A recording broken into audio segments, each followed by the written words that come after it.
Jared loves calling in with Game of Thrones questions. This is kind of a de facto Game of Thrones rewatch. We love clipping these out and putting them on Casterly Talk. Head over to Casterly Talk, subscribe there. We got some new videos up. We just had a live show with Alden and I answering some wonderful, silly, and deep Game of Thrones questions. But Jared, we are at the end of season 5 with episode 10, Mother's Mercy. Take it away. Yep, like you just said, Mother's Mercy tonight, written by D&D again, again directed by David Nutter. And a lot gets wrapped up in this season finale. It does. But I feel like the big one we got to go to is the walk. Shame, shame, shame. Shame, shame, shame. So Cersei finally agrees to admit to fornication with cousin, I can't even, why am I blanking his name?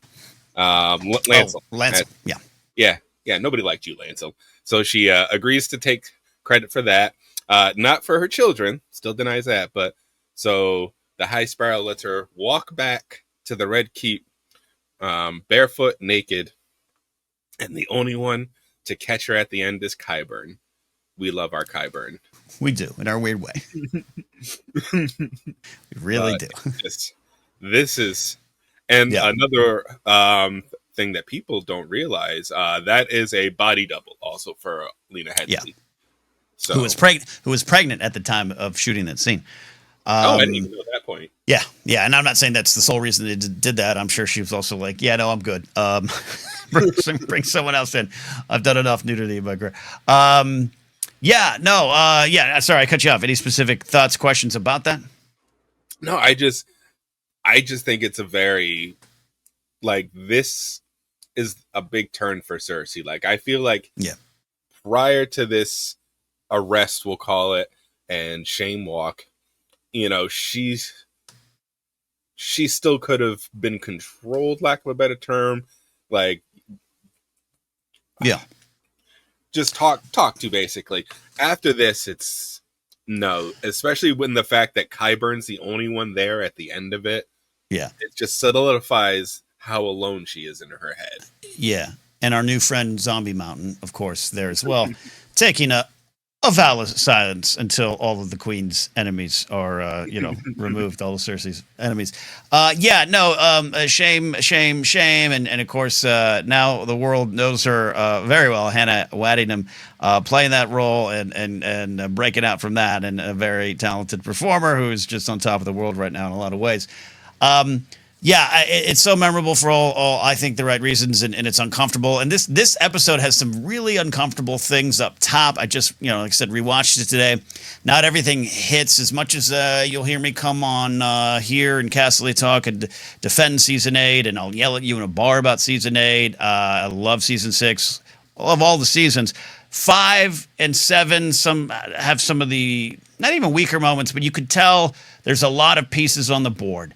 And this episode ends a lot of pieces, and it ends a lot of them. Marin Trant, we're looking at you. In very hard to watch and hard to take ways, though he deserved every stab he got. But the walk to me is so powerful because it is not that the other things were done for shock value, but this we took our time with it. This episode moves very fast, as a lot of Game of Thrones episode 10s or final episodes of the season did. Season 7 being shorter, of course. Outside of 6, I still think, and we're gonna get to that. End of season 6 is the best ending of an episode of a season. I think maybe 1, maybe 2 as well. But they take their time with it. It is brutal, and this is where Cersei has already had her fans, of course, but this is where I think you're starting to get on her side, maybe too much, because you lose who she is, and she's still pretty bad in many ways. But she's always had, this season starts with the flashback. You are supposed to have an understanding of her. You are supposed to have, I think, a little bit of empathy and compassion for what she's been through her entire life. And one of my favorite little moments of this, Jared, I want your thoughts on it too, in this giant walk of shame where it's you got some very memorable moments. You got a lot of other nudity beyond just the character of Cersei Lannister. You got this religious power. You got Jonathan Pryce with his great smile looking just at her like, I won. and put a pin in that for next season, my friend High Sparrow. But I love when she is looking across and looking up at the castle, looking up at the Red Keep, and looking up not just, and I think maybe at the time you're thinking, well, that's how far she has to go. But for her, that is not just safety, but that is what she believes is hers. This is the kingdom that she's won. This is the kingdom that she feels. I think she's doing this in part. This is a season in which a lot of people say, hey, Cersei, you're just not as smart as you think you are. And I still don't think this makes her any smarter or any less smart. I just think this is a case of this is a character's personal theme. And flash forward to 8, where, of course, she dies being crushed by the very thing she wanted. And I love that in characters, and I love that in shows. I love that in movies. I love that in Orson Krennic being killed by the Death Star. The very thing he wanted his entire life to be about kills him, the pursuit of it. Game of Thrones hits that theme a lot, but this is that moment where she's like already wanted it. She's already wanted to rule it, already felt she had some control over it, but has lost it all. She's down. She's licking water off the ground in the Hard Home episode. But that shot is one of my favorite shots in the show of her. I'm focusing on that. I will get to that, and I will take this all. The later kills her, but it is absolutely one of those moments where you're, I won't say with Cersei, but you understand Cersei. Love the walk of shame. Oh yeah, no, it's definitely it's almost I kind of describe it also with the like at the Theon situation where it's like, oh, I want Theon to pay, and to quote old Alden on one of the other episodes, he goes, okay, he's paid. Okay, he's paid. All right, he's good. He's good. Yeah. And to go to your quote about that shot, what I love too about that, I think it's the first time they ever do a very low, good establishing shot that really puts in perspective just how big King's Landing is. The wide shots make it look a lot smaller than that it's a couple miles of city there. Yeah. No. So sometimes when you fly over Winterfell, you're like, it might be like a TV set. It's smaller when you get there in person, but King's Landing being so big and I love it. And this episode, like I said, it wraps things up in a lot, like every episode at the end of the season does, but it wraps it up in a little bit of a faster way. And without a doubt, the show's pacing does pick up, which is going to be forever debated. I'm good with some of the picking up of the pace. I always say, like, I don't need 2 weeks of Davos and Jon Snow on a boat. Just get them down to Dragonstone. I'm fine with that. And the producers made that decision, and that includes Benioff and Weiss. They've talked about it. Hey, we wanted to get to the war. It'll be forever debated, I know. But this episode has some, I remember feeling almost sad. I think there's different chapters of the show, seasons 1, 2, and 3. Then there's a big switch with a lot of cast members gone, a lot of deaths. Some of that's in just the TV business is a little business. After 3 seasons, you usually start to see things like that, and contract renegotiations, and actors moving on, and writers being asked to move on. All that kind of stuff happens after season 3s in the old TV forms in ways. But you have season 4 is kind of this tweener season, but season 5, the end of it, the symbol of Cersei's hair getting cut. We are now in a different show, and I mean that in a good way. We are now in the final chapters. 6, 7, and 8 are different in scope, tone, players than the early seasons. And watching this one, even today, again, I almost get a pang of sadness for the early part of the show. I love the last parts of the show too, but we're saying goodbye to a lot of that stuff, including some characters that are dying, including like Meryn Trant, a side character, right? Like he gets his comeuppance, thank God, but he's gone. All the characters you knew and quoted from the first seasons, they're starting to get pulled out. This is a weird thing to say about a show like GOT, but those first 4 seasons and this transition, it feels like the show has lost some of its innocence. Yes. Like you said, a lot of people have died. It's grown up. It's a lot darker. Everything. I mean, we've left out probably actually one of the bigger headlines for this particular episode is that we got the biggest cliffhanger at the end of this one. Yes. For the watch. For the watch. Well, does Jon Snow come back? Which it was one of those like worst kept, like, of course he does, right? Right? Did we know, or did we want to convince ourselves we knew?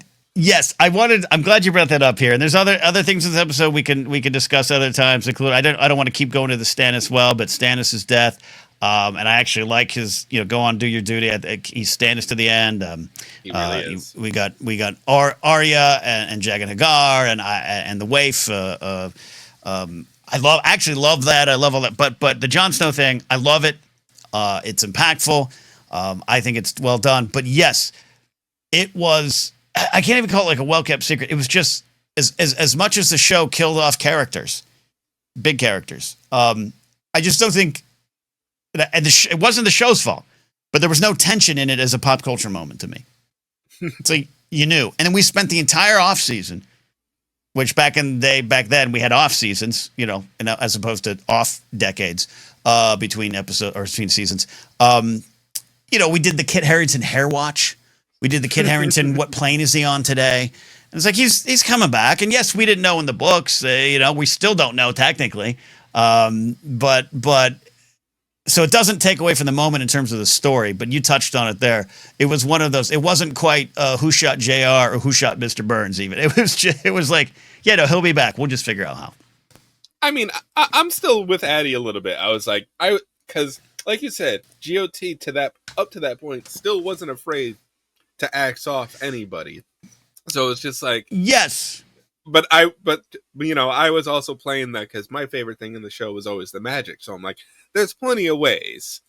And yes.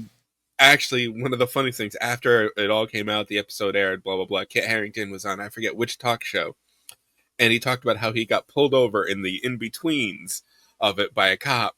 And the officer was about to give him a ticket, but he asked him, do you come back? And Kit thought about it for a second. He's like, yes, I do. As you were, Lord Commander. And the cop just walks away. That's smart. That's fair. Yeah, no, it's not even like, and some people in chat saying, hey, 898 for him. Wait, you all knew? I was shooketh, and Addie was worried. The show had already by that point clearly proven it could do it. I just think by the time you start getting a lot of the Kit stuff, it was... What else is he going to do unless a cop pulls him over? Like, he's going to go on a talk show, and every talk show host, in the world's going to be like, do you come back? And they'll kill me if I did, of course. But so it was like weird to kind of see the tension play out when you're just like, by this point, you're like, we know he's got no other major projects lined up. Like he's not. So, but again, the show, even in season 6, would remove characters all the way up to the very end, of course, with Daenerys. So, the show's not afraid to do that. But a great final episode, I do think. Even though I thought it wrapped things up, not in a rush way, but just it was starting to get fast. But they took the time here at the end, and that includes the Jon Snow stuff. So, to me, great season comes to a great end. All right. Thanks, Jared, for asking about that. We'll move on to season 6. I'm excited about that. Yep. Season 6 opens with the Red Woman, so we'll get there next week. Everybody stay safe and enjoy. There we go. All right, Jared, thanks for calling in, buddy.